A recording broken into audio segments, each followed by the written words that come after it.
morning. Thanks. The lyrics to that song, can we do that? The lyrics to that song, I got feedback now. We got feedback? The lyrics to that song I heard the first time probably about maybe 6 or 9 months ago. And the lyrics somehow really spoke to... Are we getting feedback? We are getting feedback. Yes, yes. Yes, yes, I can hear you. Well, feedback is important, but the wrong kind of feedback, I think. Turn it off. Turn it off? Maybe I could just give you... Just talk amongst yourselves for a moment, if you could. 可能有一个开着吧，这里的不能关。 Ruined the whole vibe, right? I had the music going, I had... It's broken. It's your destiny. It is my destiny. It's broken, but that's better. Now you've forgotten the lyrics to the song. We're at an all-time low, and this shit is broken. It's kind of a bit of a thesis of mine at the moment, which is a bit of a depressing way to start the morning, right? But not really, because I actually think that represents a massive opportunity for the people in this room. And hopefully by the end of this you'll see what I'm talking about. This is our perception of what SPA is. And I think it's the perception of people outside of our little circle as well. We're centered, we're all spiritually, emotionally and physically all good. The business is great. Life is wonderful. And like I said, I think that's the perception we have of ourselves. But the challenge of these kind of conferences, and I think it's the same with any industry conference, is that we surround ourselves with like-minded people. And so we kind of get a confirmation bias. Everyone in this room believes that spas are great. We all think wellness is the thing and everybody needs to know about it. But when you talk to people outside of these rooms, sometimes you get a different response. So I always like to seek out the non-spa people when you go to these events. The finance guys, the investment guys, the owners, and get their perspective. Because sometimes I think the reality is sometimes we're close to this. I think a lot of us in spa land are holding on to the edge of the cliff. Because we haven't changed much in the last 20 years. Hotel spas really have been around about 20 odd years. And if you think about what's changed for most people in a hotel spa, not a great deal. And why do I say that we're hanging on the edge of the cliff? Because we're not catching as many wildebeests as we used to. Capture rates, and for those who don't know capture rate, basically the percentage of hotel guests who will come down and use your spa. In a city hotel, somewhat like this, maybe 1, 2, 3, 4%, maybe 5% of the guests in the hotel will come down and use the spa. And yeah, there's always exceptions, and often when we do these conferences, we're in nice hotels with maybe nicer spas, so those numbers are a bit higher. But in my job, I tend to travel around a lot. I go to a lot of different spas, in a lot of different hotels, in a lot of different cities, in a lot of different countries. And these are the numbers that I'm getting back when I talk to people. In a resort spa, and by resort spa, I'm really talking about something like, say, Bali, where you can drive in and out of the resort, or maybe Phuket, these kind of places. 7%, 15% maybe of the guests in the hotel will come down and use the spa. And in a remote location, somewhere like the Maldives, where I was last week, 25-30% capture rates is what we talk about. But there's a hell of a lot in the Maldives that are doing a lot less than that. So if we look at that another way, what that says to me is that anywhere between 70% of the guests and 99% of the guests in the hotel, they don't want what we're selling. Or at least they're not buying what we're selling. So something's got to change. Another reason I say I think we're in a bit of a situation right now is profits are declining. Again, at this conference last week, one of the other operators came up to me and asked, "Are you guys still making money?" Which to me suggests that he probably wasn't making money. And I hear that story a lot from hotel operators and also from spa operators.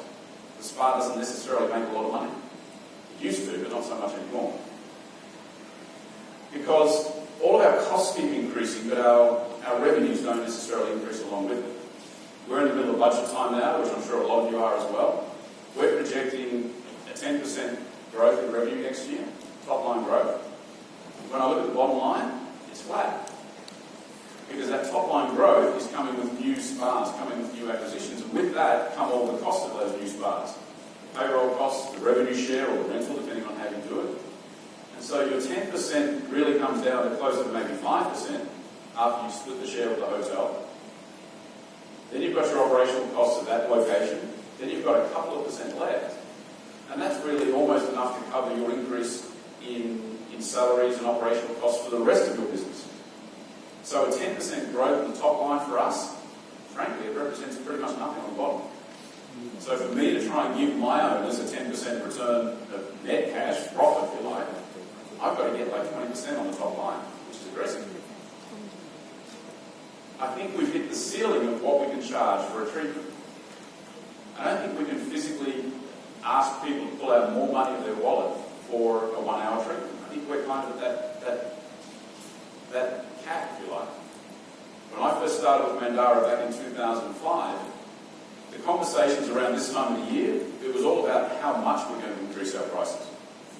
And I'm talking above and beyond whatever it costs us operationally to cover those operational costs. We would just increase 3, 5, 7% every year because we could.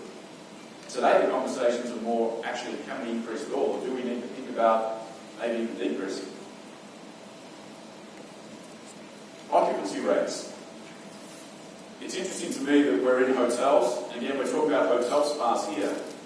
Occupancy is a key statistic for hotels, obviously, but it's not something we really talk about in spas very much. 30% is probably normal. So again, in terms of calculation, you've got a 10-room spa that's open for 10 hours a day, assuming it's a one-bedroom, one treatment room, one bed in each room. 100 hours worth of treatment hours per day. If you've got 30 hours, you're doing 30%. 30% is kind of normal.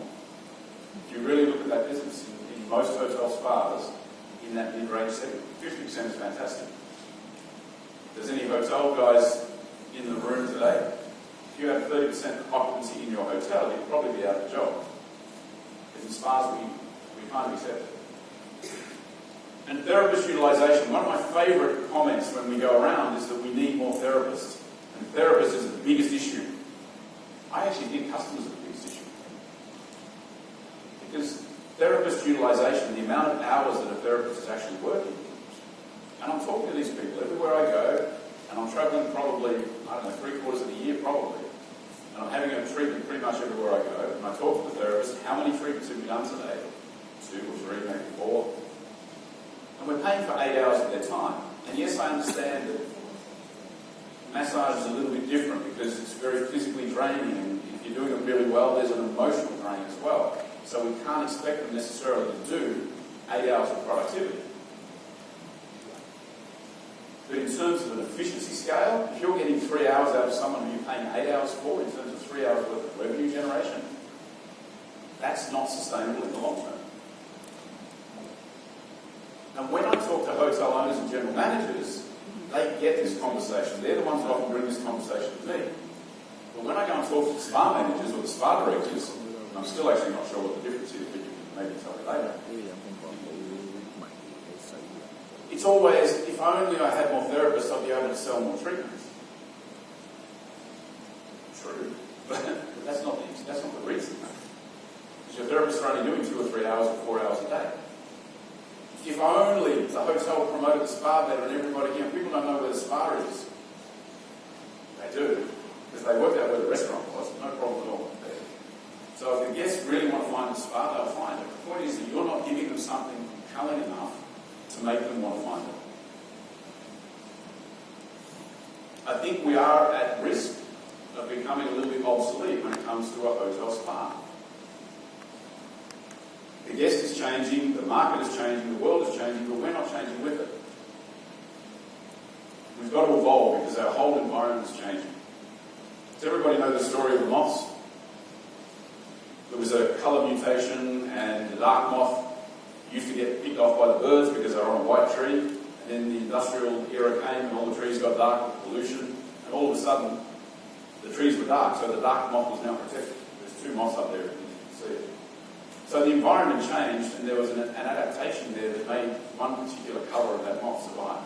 Interestingly, now we're going back the other way, the trees are becoming lighter again, so now the dark one is in danger again. But the point being is that we've got to adapt and evolve to the market conditions, and I don't think we're doing a really good job of that. I couldn't find a menu from one of our very early spas. I could only go back 13 years ago. And this is one of our spas from 30 years ago. And it was one of the more extensive treatment menus we had. And I don't know if you can really read that there, but we're talking about massage, facial, manicures, pedicures, maybe a scrub, maybe a wrap, foot massage. Are you doing anything different to this today? When we've changed some treatments, we've changed some furniture, and there's some cool equipment out here, and there's some cool products. But the core offering of what we're putting in the hotel spa hasn't changed. And 20 odd years ago, if you wanted these things, you kind of had to go to a hotel spa. It's one of the few places you could get these things in a nice environment. But today, you can get them anywhere. Day spas are not just some dodgy little thing on the corner of the street where you might get something more than you would expect. There's some really good spas out there everywhere. People have their favourite therapists. We talked about this over the last couple of days with a few people. If I'm coming to a hotel on business or for a holiday, and I really like spa, I probably have my favourite spa therapist back home who I go to. And so when I'm on holiday, do I actually want to try something different? Or would I rather just wait till I get back? Like a haircut. How many people are going to get their hair cut in a hotel? Obviously not me. But the point is that you can go back to your favourite hairdresser. But everyone in this room has something unique to offer, right? Your spas are all truly unique and truly different. As all of these spas were that I looked at on the internet. They all said they were all unique. Everyone was different. We are truly unique. All of them. These ones are unique too. And these aren't stock photos necessarily. These are photos that people are taking themselves. They're paying a photographer thousands of dollars to take a unique photo of their spa. And I think it'd be interesting to talk to some of Fifi's team when they get the press releases, because I always smile when I send the press release off about a new opening. And I kind of think to myself, I wonder if there's somebody sitting in that office with this look on their face, reading my press release saying, well, that sounds exactly like the other one that I just got. Because we kid ourselves that we kind of talk about these little features that are maybe different, or we think are different. But to the guest, they don't see a big point of difference. So I think it's time again that we need to look at what we're doing and offer something different. Interesting little sidebar. The consumer internet as we know it today, the World Wide Web, 1995 is really when that kicked off. About the same time Mandara kicked off. And we were one of the first people doing a hotel spa business. Now, where are we today? I mean, the internet, if you think about it, is ubiquitous, but also spas are kind of ubiquitous as well. Spas are in every hotel.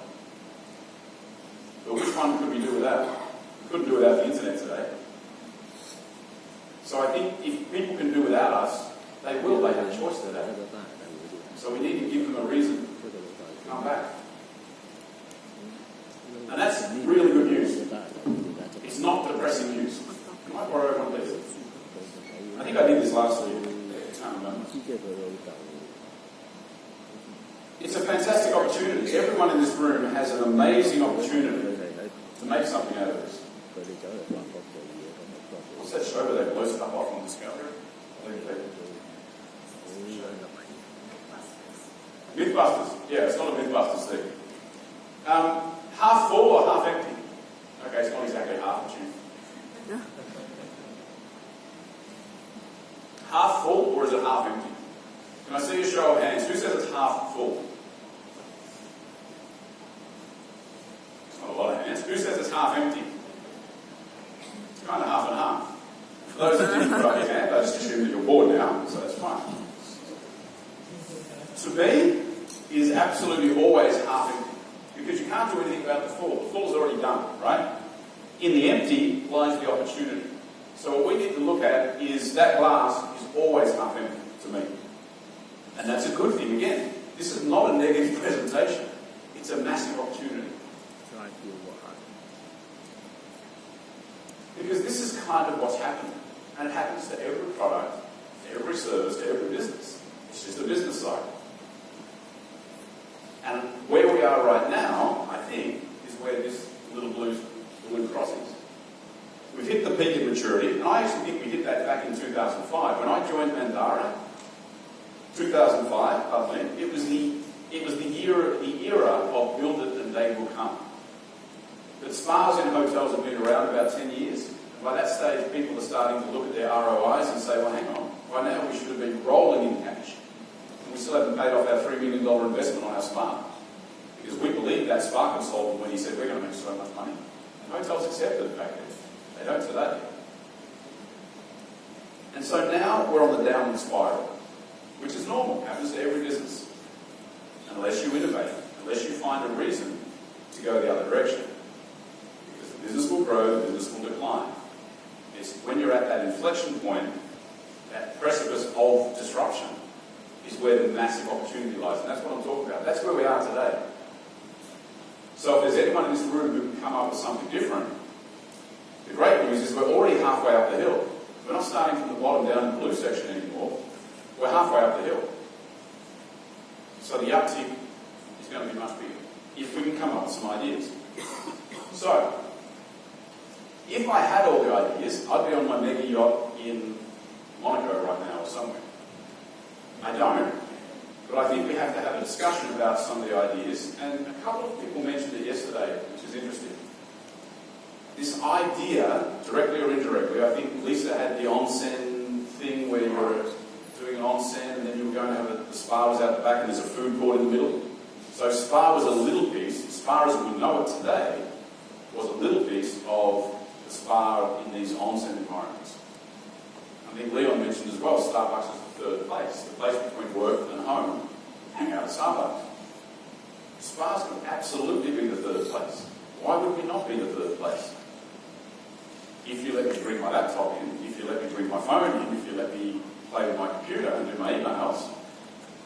It's like Sam, I'm one of those people that Sam mentioned yesterday, who if you take my phone off me for an hour, I'm going to go crazy.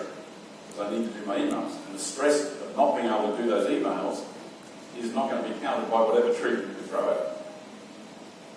Because here's a thought. If, let's say, today's Friday. Let's say I walked into the spa and I said, I'm here for a week. Next Thursday, I have time for a massage. I've got a lot of things on, but I'm going to schedule some time for a 1 hour treatment. How much time should I allocate to my 1 hour treatment? I've got to plan the rest of my day. Does anybody want to throw a number for a 1 hour treatment? How much of my day am I going to lose? Bit early? Nobody wants to say? Yes, madam? More than half day. More than half a day for a 1 hour treatment? That's a lot. In the menu, we say come 15 minutes earlier, right? So that you can use the facilities. Rubbish. Because my brain stopped working now. Your brain stops working. You tell me to come 15 minutes early for a treatment so that it helps your operations, so that I don't slow things down. It's not for me to use the facilities. So let's call it what it is. That's fine. So that's 15 minutes. The lift. Now we all know what the lifts are like here at peak hour. You're coming down for breakfast, coming down for the conference. Big hotel, the lift struggle to keep up. So that's maybe another 5 minutes, maybe another 10 minutes back and forward. So we're up to an hour and a half. But don't forget, I've got other things to do. I've got a busy day. So I can't plan a meeting maybe an hour before my treatment unless I'm outside. If I'm outside, I'm going to be late for my treatment. And then I can't plan a meeting directly after because if you've done a good job, I'll be zoned out and I'll be chilling and I won't really want to have a meeting. So it's not inconceivable that for a 1 hour treatment, 3 hours of my day is going to be blocked out. And for a busy corporate exec, 3 hours out of their day, a lot of time, creates more stress than it solves. Oops, I go back. A friend of the conference, Professor Jerry Bodecker, once said to me, I remember I was having a dinner with a bunch of people at his place, and he said, spas have the opportunity to be the organisational face of wellness. And I had no idea what he was talking about. And nobody kind of discussed it, we just moved on. And I came back to him a couple of days later, I said, what the hell are you talking about, your organisational face of wellness? It sounds like one of those professor kind of things you would say. But what he was trying to say is that we have an opportunity to be the door to the wonderful world of wellness. People don't necessarily trust the little shop lot or the day spa on the street, but in a hotel spa, they trust us. So we have an opportunity to take guests into these new wonderful techniques, or sometimes old ancient techniques that are just being rediscovered, of wellness, of health, of relaxation, whatever it is. So that's another opportunity for us in spas that I don't think hotel spas are really doing much with. And let's throw out a model for, say, a corporate hotel just like this. We talked about time being a big issue for a lot of our guests. Think about an airport spa, those express services, right? 10, 15, 20 minutes. Think about your corporate lounge, the executive lounge in a hotel where you've got food and beverage, you go have a cup of coffee, a cocktail hour. And then think about the services of, say, your butler or your housekeeping or your concierge, things that you need every day. And imagine if all of that existed in a place that is the spa that we have tomorrow to do massage stuff. So spa is part of it, but it's not the key part, a little bit like those things we looked at yesterday. So it's kind of a build your own burger mentality. You take a little piece from each section, like Subway. You pick your bread, you pick your meat, you pick your toppings, you pick your dressing. Bear with me. I don't know if you can see these or not. An a la carte model. Let's say I take the beauty section. Every day I need to shave. Now, if I could come down to this place and have a blade shave, that saves me a bit of time. I don't have to do that myself. And while I'm having a shave, maybe you can press my shirt. You can iron my shirt for me. And while I'm doing that, you can maybe give me a neck and shoulder rub. And at the same time, I'm going to grab a coffee and a croissant. And I'm done. So instead of me actually losing time, the 3 hours to come down and have a treatment, I've now saved time. At least I'm time neutral anyway. I haven't seen this in any spa yet. Because nobody got fired for buying IBM. Is anyone familiar with that saying? The idea is basically, back in the 90s, I guess, people were buying IBM computers. That was the industry standard. And if you bought an IBM computer, you never got in trouble. It doesn't matter if it broke down. It doesn't matter if it didn't work. You bought an IBM, what else would you do? If you bought an Apple computer, you were a crazy man. And if the Apple computer broke down, then of course you're a fool. You don't do something crazy like that. And if you go and talk to a hotel GM today and tell him he doesn't need a spa, he looks at you like you're from Mars. Especially if you're a spa consultant. Because hotel GMs believe they need a spa. The numbers we looked at earlier would suggest, I don't know, I think we're asking the wrong question. It's not a question of would you like to have a spa in a hotel, because most guests will say yes. I'd also like to have a swimming pool. I'd also like to have a gymnasium. How many people in a city hotel use those things? Even the gym's not busy. It's busy for an hour in the morning and maybe an hour in the evening. It's not chock-a-block. How did that translate in Chinese? Chock-a-block. Not like really full. Sorry. So, I think some of these ideas, we need to throw out something a little bit different, because what we're doing right now is not necessarily working. We have to look at something different. And what I would encourage you all to do, if possible, and it's hard to do, imagine that the concept of a spa didn't exist at all. Imagine there was no such thing as a spa. And you're a hotel owner or a general manager. You've got this space downstairs where we were yesterday. It's near the pool, it's near the gym. Why do we still put spas near the gym and the pool? The spa is supposed to be about relaxation, and the gym is kind of about action. Does it make sense to put it together? Does it make sense to put it up there on the 4th floor or the 5th floor of this hotel? Away from where all the traffic is? In terms of real estate, in a way, we're actually probably in a lot of the wrong locations when you think about where we are located in hotels. But guess what? We always put it near the pool. And yeah, there's the practicalities of the locker rooms, and the practicalities of the plumbing and the water. Get that. But you don't need to have water in a spa. Believe it or not. I know some people will say you do. I don't think you do. It's nice. Imagine that a spa didn't exist and you had this space and you wanted to try and find a way to generate more revenue for your hotel or a service for your guests. What would you put in there? A spa doesn't exist. Would you put a spa like it is today? Or maybe spa did exist, and I'm going to show you the numbers of spa today. This is how much it would cost you, this is how much you get on return, this is what your payroll cost will be. After your $2 million investment, you'll get a payback in 7 or 8 years, if all goes well. Would you do that, or would you do something else? Maybe you turn into a food beverage outlet again. So I think that's what we need to do in this room, because we do have an opportunity. I believe we are at that tipping point, that that inflection point. And as Teddy, 5 minutes left? Awesome. I'm done. Not yet. Teddy Roosevelt said it. Someone's going to do it. It might as well be us. 20 years ago, we sort of led people on this journey and said, come on, we're doing this spa thing. It's great. Wellness, it's all good. Come with us. And people came with us because they didn't really know anything different. Today, they know everything, at least they think they do. And so now the guest has kind of overtaken us a little bit. We haven't adapted, we haven't changed. In 20 years, we're still kind of almost doing the same thing we did before. So I think it's time for the people in this room to have a look in the mirror a little bit, be honest with ourselves. And I had a similar conversation in London at a conference earlier in the year. I had a little breakout group, and I had this similar type conversation. And one girl put up her hand and said, but hang on, aren't you talking about a job? Right, I'm not talking about a job.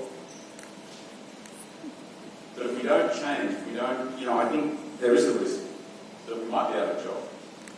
The great news is everybody wants spa. The travel agents want the hotel to have a spa. The hotels want to have a spa. The ratings agencies say you must have a spa, otherwise you're not going to be a 5-star hotel. So we're embedded already, but we need to adapt because it won't last forever unless we become relevant again. Someone's going to do it. Might as well be you. If it's not going to be you, then that's fine. Sit back and watch someone else do it. But I think it's a massive opportunity. I really, really do. I can't say that enough. I think it's a huge upside. And Derek, Lego Man's all right. That's just a little private joke between Derek and I, because a couple of years ago at a presentation, I used Lego Man in my presentation. Derek liked the Lego Man. So that's all I've got to say. Happy to chat to you later on if you want to talk about it. Feel free to disagree. Feel free to throw things at me. It wouldn't be the first time. But I really think we should have a discussion. So that's why